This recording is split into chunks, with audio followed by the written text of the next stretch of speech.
Hello guys, some words on the autopilot in the Milviz Cessna 310.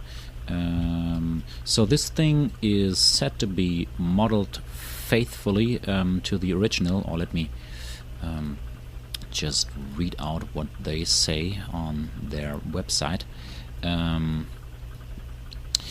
Also included is a very accurate simulation of the vulnerable KAP-130 autopilot, faithful to the original, and so on. I personally cannot see that this is the case, or let me be precise. I can see this only with regard to one issue, being the way the NAV mode works on GPS navigation. But I'll go into more detail in a second. Let's just start from left to right. If you engage this thing, what should happen, according to the manuals that I read, is that you should get a mode by default that's called roll, being a mode that will level your wings.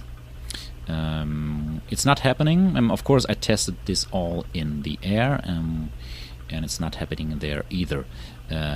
So you won't get the roll mode by default, as described in the manual, and you won't get vertical speed. So actually, it should capture the current vertical speed at which you engaged the autopilot, and it go to the so-called roll mode that would level your wings, at least with regard to the manuals that I read. So that is not happening, but the good news is I actually prefer what is happening, even though this might not be realistic. If you press Autopilot. the autopilot button, it will simply put the plane in roll angle hold and pitch angle hold. So if you have flown the plane with the G1000 and you just press the autopilot button there, it will simply hold well, your pitch angle and your roll angle. So if you are turning to the left and pitching up, it will just stick to this position. That's what's happening if you press this autopilot button. I actually like this because another good news is that they have implemented control wheel steering. So as long as you press and hold the control wheel steering button, and you are free to move the yoke, and then if you release it, it will Autopilot. stick to the current position. Alright, so let's go further. Heading mode, pretty straightforward, works no problem. Here's the heading bug, and it will keep track of the heading. So, the NAV mode. Let's go back to radio navigation.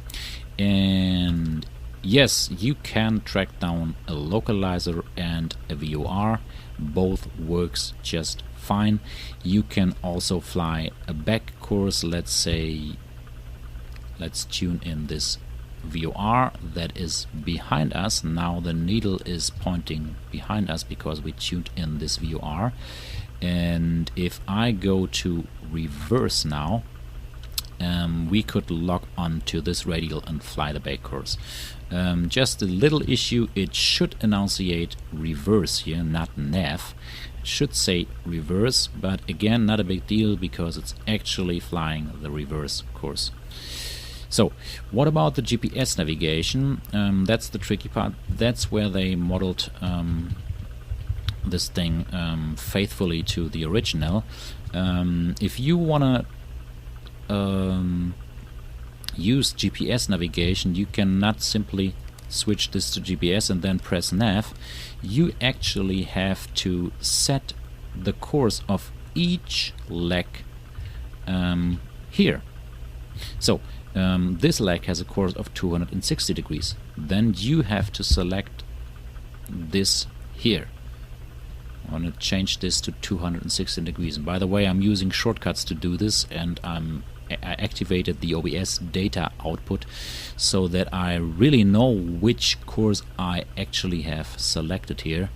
And unfortunately, if I do this by hand, the number will not update, so I have to use shortcuts. Just look for OBS for this shortcut command, and then you can get your way around this problem. Alright, so should you want to log onto this GPS radial, set the course to 216 degrees like here, and then you can go to nav and it will log onto this GPS leg. No, that's not enough.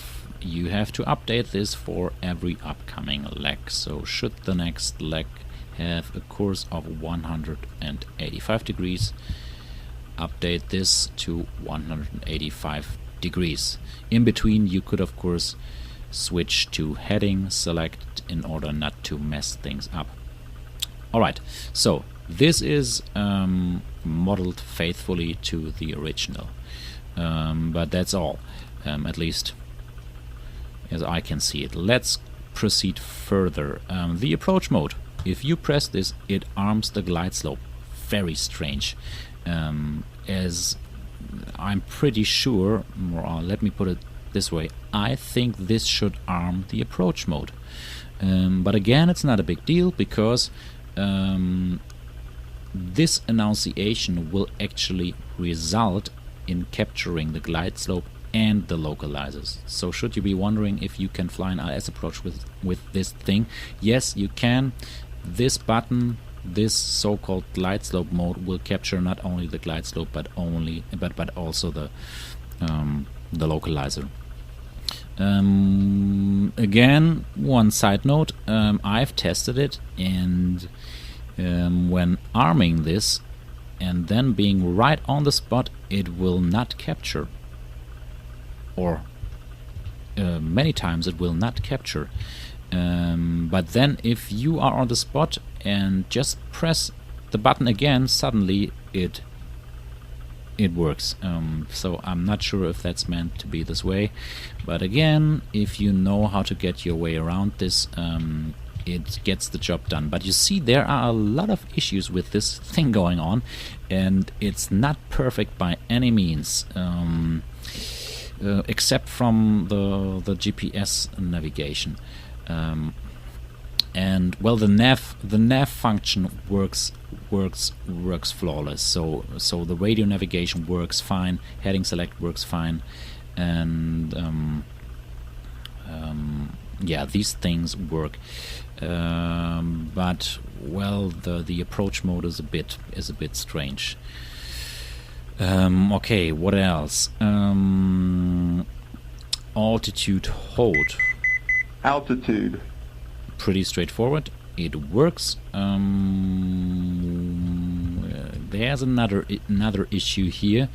If you press those buttons now, those up and down buttons, according to the manual, at least the manual that I read, it should, let me just read this out, if altitude mode is active, those buttons will move the altitude hold reference altitude. So let's say you're holding 2,000 feet, either up or down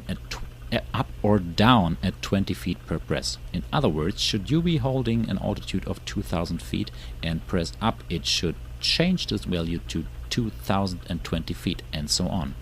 This is not happening. What is happening is that this changes the vertical speed setting in the background, even though vertical speed is not even engaged. In other words, if you engage vertical speed, suddenly you have this vertical speed. Watch this number. Even though this is not engaged, watch this number, the value changes. This should not, at least this should not happening. But again, if you know this, and like myself, well, stupid. If you know it, you can get your way around by showing those data here, and then you won't mess up anything. Alrighty, just one last thing. Let's say you are in vertical speed. By the way, it should say feet per minute down here. Guys, please, it should say feet per minute, because now let's say you have this combination, you never know if that's your vertical speed or the altitude that you have set it. You know what I mean? It should say feet per minute here. So you can arm the altitude, but now you don't know which altitude it is. So again, I'm looking here and I'm set this to 3000. So if you forget the altitude that you set it, you have to go back here and then you can see it. There are variants of this where it would change back automatically to the altitude that you have selected while remaining vertical speed engaged, because you will be able to read the vertical speed here anyway.